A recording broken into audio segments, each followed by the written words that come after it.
Hello बच्चों, कैसे हो आप लोग? बहुत अच्छा। चलो, तो आज के वीडियो में हम लोग देखेंगे डांसिंग रेजोनेंस क्या होता है और कहाँ पे पाया जाता है, क्या क्या इसके एप्लीकेशंस हैं। ठीक है, बहुत ही इंपॉर्टेंट कॉन्सेप्ट है डांसिंग रेजोनेंस। ठीक, और ये पाया कहाँ पे जाता है? सबसे पहले तो हम लोग ये देखेंगे कि डांसिंग रेजोनेंस होता कहाँ पे है। डांसिंग रेजोनेंस सीपीएम कार्बोकेटाइन में होता है।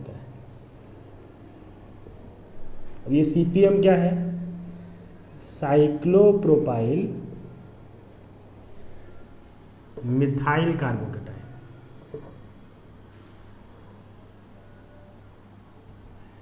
साइक्लोप्रोपाइल मिथाइल, यहाँ अगर CH3 लिखेंगे तो मिथाइल है। अब चूंकि हमको कार्बोकेटाइन बनाना है तो एक हाइड्रोजन निकालेंगे, यहाँ पे एक वैलेंसी फ्री होगा तो क्या चार्ज आएगा? Positive charge. ये आपका क्या हो गया? सीपीएम कार्बोकेटाइन है, cyclopropyl methyl carbocation. Dancing resonance इसी में पाया जाता है।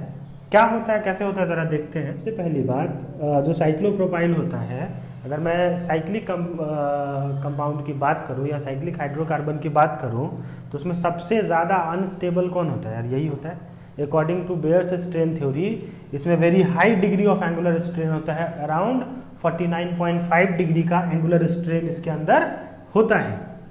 तो सिंपल सा बात है कि अगर इसको मौका मिलेगा रिंग ओपनिंग का तो रिंग ओपनिंग कर लेगा। तो अगर रिंग ओपनिंग होता है तो ये बताओ कि अभी तो ये बहुत ज़्यादा कष्ट में होगा यार, बहुत प्रॉब्लम में होगा, क्योंकि इसमें एंगुलर स्ट्रेन क्या है? बहुत ज़्यादा। बेयर्स स्ट्रेन थ्योरी के हिसाब से इसमें एंगुलर स्ट्रेन क्या है? बहुत ज़्यादा है, क्योंकि यहाँ बॉन्ड एंगल कितना डिग्री है? 60 डिग्री, 60 डिग्री बॉन्ड एंगल है। और हाइब्रिडाइजेशन कितना है इसका? हाइब्रिडाइजेशन है sp3, तो इसका एक्सपेक्टेड बॉन्ड एंगल क्या आना चाहिए था? एक्सपेक्टेड बॉन्ड एंगल क्या आना चाहिए था? 109.5 डिग्री, लगभग 109.5 डिग्री। और एक्चुअल बॉन्ड एंगल कितना है इसका भाई? एक्चुअल बॉन्ड एंगल कितना है इसका? एक्चुअल बॉन्ड एंगल इसका है 60 डिग्री। तो जरा देखो तो कितना एंगुलर स्ट्रेन है। एंगुलर स्ट्रेन लगभग 49.5 डिग्री का है, विच इज़ वेरी हाई। इसी वजह से ये high degree of angular strain में होता है और बहुत कष्ट में होता है। अगर रिंग ओपनिंग इसकी होती है तो बहुत huge amount of energy release होगा और इसकी स्टेबिलिटी बहुत ज़्यादा बढ़ जाएगी। ठीक, तो एक तो ये बात है। दूसरी बात, ये रेजोनेंस हो रहा है और डांसिंग रेजोनेंस क्या होता है ये भी देखते हैं। ठीक है, तो देखते हैं इसमें होता क्या है एक्चुअली। एक बात तो हमारे मन में समझ में आ चुका है कि सीपीएम कार्बोकेटाइन में, साइक्लोप्रोपाइल मिथाइल कार्बोकेटाइन में अगर रिंग ओपनिंग होता है तो इसकी स्टेबिलिटी बहुत बढ़ेगी। तो जरा देखते हैं होता क्या है। CH2 positive charge. अच्छा, ये जो है इसका हाइब्रिडाइजेशन क्या है? sp2, मतलब एक जो p ऑर्बिटल है उसका वेकेंट होगा। और इसके अंदर क्या होता है, जो आपका साइक्लोप्रोपाइल है इसमें along the bond sigma bond नहीं होता है। जैसे ये जो आपका डंडा दिख रहा है इसके एलोंग सिग्मा बॉन्ड नहीं होता है, इसके ऊपर थोड़ा सा होता है। इस टाइप से सिग्मा बॉन्ड होता है, बनाना शेप में रहता है, ऐसे इस टाइप से सिग्मा बॉन्ड होता है। ठीक है, तो अगर ये बॉन्ड टूटता है, यहाँ पे डबल बॉन्ड आएगा। ये बॉन्ड, अगर मैं इस सिग्मा बॉन्ड के इलेक्ट्रॉन को, दोनों इलेक्ट्रॉन को एक लोन पेयर की तरह ट्रीट करता हूँ तो क्या सिचुएशन क्या हो जाएगा? CH2, ये वाला बॉन्ड तो टूट जाएगा, इसका एक वैलेंसी फ्री हो गया, तो यहाँ चार्ज क्या आएगा? पॉजिटिव। और यहाँ कौन सा बॉन्ड आएगा? डबल। जैसे आपने इस साइड का तोड़ा है वैसे अगर आप इस साइड का भी तोड़ते हो, ये करते हो, तो क्या होता है जरा देखेंगे। यहाँ कौन सा बॉन्ड आएगा? डबल बॉन्ड आएगा। और यहाँ पे आएगा कौन सा चार्ज? पॉजिटिव। यहाँ CH2 है। तो जरा देखो तो यहाँ पे डीलोकलाइजेशन इलेक्ट्रॉन का हुआ कि नहीं हुआ?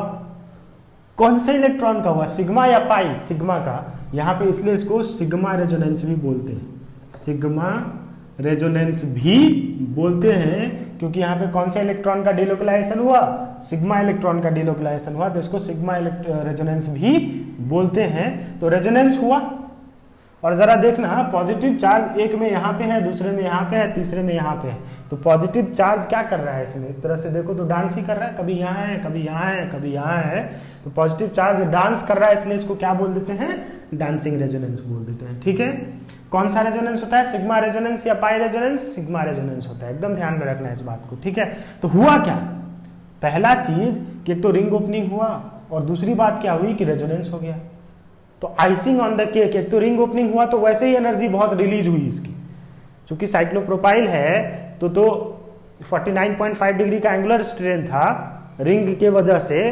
रिंग जैसे ही खुला वो एंगुलर स्ट्रेन इसका खत्म हो गया, इसकी स्टेबिलिटी वैसे ही बहुत बढ़ जाएगी क्योंकि बहुत high amount of energy release होगा। तो एक तो वही बात, और दूसरी बात उस पे आइसिंग ऑन द केक क्या हो गया कि अब उसके अंदर रेजोनेंस भी हो गया। तो रेजोनेंस हो गया तो और ज्यादा इसकी स्टेबिलिटी बढ़ जाएगी, मतलब इसमें बहुत ज्यादा एनर्जी रिलीज होगा और स्टेबिलिटी इसकी बहुत ज्यादा बढ़ती है ड्यू टू डांसिंग रेजोनेंस। लेकिन ध्यान में रखना है कि डांसिंग रेजोनेंस सिर्फ और सिर्फ सीपीएम कार्बोकेटाइन में ही होगा, हर जगह मत करवा देना।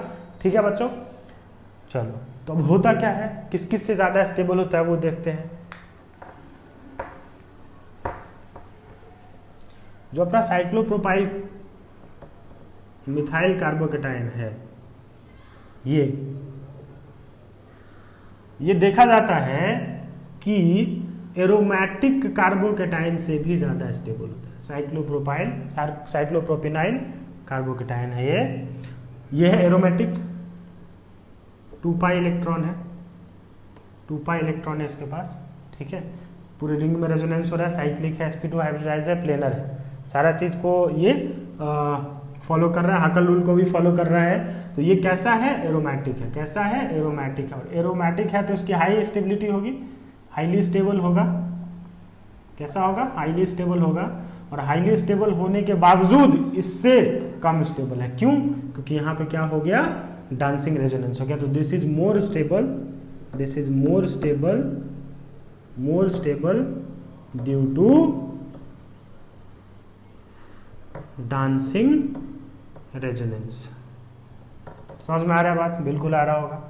ठीक है, और एग्जांपल्स देखते हैं। अगर मान लो यार इस हाइड्रोजन, यहाँ पे कितना हाइड्रोजन है, 2, अगर इस दोनों हाइड्रोजन को हटा के 2 और हम साइक्लोप्रोपाइल रिंग ले आते हैं यहाँ पे, तो डांसिंग रेजोनेंस बहुत ज्यादा हो जाएगा। पॉजिटिव चार्ज तो खूब ज्यादा डांस कर लेगा, सारे तीनों के तीनों रिंग पे जाके डांस कर लेगा। तो अगर ऐसा सिचुएशन हो जाता है तो डांसिंग रेजोनेंस बहुत ज्यादा हो जाएगा उसमें, और उसकी स्टेबिलिटी बहुत ही ज्यादा हो जाएगी। जैसे मान लेते हैं कि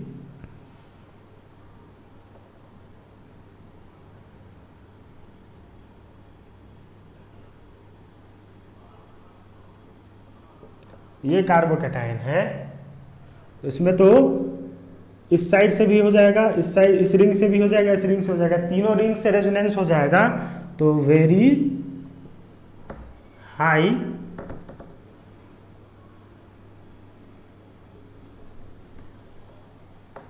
यहाँ पे नंबर ऑफ रेजोनेटिंग स्ट्रक्चर बहुत ज्यादा होगा। Number of resonating structure exactly कितना होगा देख लेंगे। नंबर ऑफ रेजोनेटिंग स्ट्रक्चर क्या होगा, बहुत ज्यादा होगा। और नंबर ऑफ रेजोनेटिंग स्ट्रक्चर ज्यादा होने के कारण इसकी स्टेबिलिटी जो होता है वो ट्रोपिलियम आयन से भी ज्यादा हो जाता है। ट्रोपिलियम आयन जानते हो,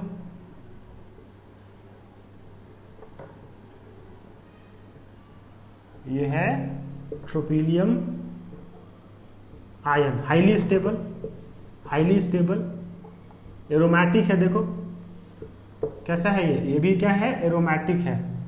6 पाई इलेक्ट्रॉन है ना, हकेल रूल को फॉलो कर रहा है, 7 मेंबर का रिंग है। तो सोचो कितना ज्यादा स्टेबल होगा, हाईली स्टेबल। और इससे भी ज्यादा स्टेबल कौन होता है, ये। इनफैक्ट ये जो है ये मोस्ट स्टेबल कार्बोकेटाइन है। ठीक है ना, अभी तक देखा गया उसमें सबसे ज्यादा स्टेबल कार्बोकेटाइन है ये। ठीक, तो ये साइक्लोप्रोपाइल कार्बोकेटाइन से भी ज्यादा स्टेबल होता, सॉरी साइक्लोप्रोपाइल बोल रहा हूं, ये जो है ये ट्रोपिलियम आयन से भी ज्यादा स्टेबल होता है।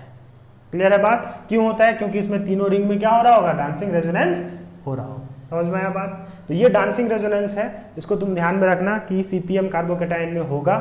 होता क्या है, इसमें सिग्मा इलेक्ट्रॉन का डीलोकलाइजेशन होता है, पॉजिटिव चार्ज इसमें डांस कर रहा होता है, इसलिए इसका नाम क्या पड़ गया, डांसिंग रेजोनेंस पड़ गया। क्लियर है बात, चले आगे। चलो अब देखते हैं कि मुद्दा का बात जो बेसिक बात है इसमें वो देखते हैं। देखो तो CH2 मैंने तुमको क्या बोला कि इसका एक p ऑर्बिटल जो है वेकेंट होता है। दूसरा बात भी तुमको मैंने बताया कि इसमें जो सिग्मा बॉन्ड है उसके एलॉन्ग ओवरलैपिंग नहीं होता है, थोड़ा इससे ऊपर होता है बनाना शेप में, इस टाइप से ओवरलैपिंग होता है। कैसे होता है? बनाना शेप में, इस टाइप से ओवरलैपिंग होता है।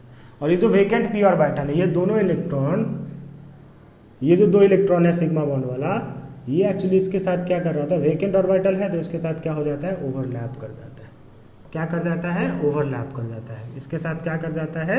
ओवरलैप। और इसी वजह से इसकी स्टेबिलिटी ज्यादा होती है। यही मेन रीजन है, this is the main reason कि यहां पे sigma electrons and vacant p orbital, इन दोनों के बीच में, इन दोनों में क्या होता है? ओवरलैपिंग होता है। क्या होता है? इन दोनों में ओवरलैपिंग। और इसी ओवरलैपिंग की वजह से इस कार्बन का ऑक्टेट अभी पूरा है नहीं, इस कार्बन का ऑक्टेट पूरा है नहीं है, लेकिन ओवरलैपिंग की वजह से इसका भी ऑक्टेट पूरा हो जाएगा, तो इसकी स्टेबिलिटी क्या हो जाएगी? बढ़ जाएगी। तो ऐसे भी इसको एक्सप्लेन किया जा सकता है। समझ में आया बात? ठीक है। दूसरा तरीका इसको एक्सप्लेन करने का क्या था? Dancing resonance. ठीक है। तो ये बहुत इंपॉर्टेंट टॉपिक है, इससे बहुत सारे क्वेश्चंस आते हैं, तो देखते रहना। ठीक है। और याद रखना कि डांसिंग रेजोनेंस CPM कार्बोकेटायन में जरूर होगा। ओके, ठीक है, बाय।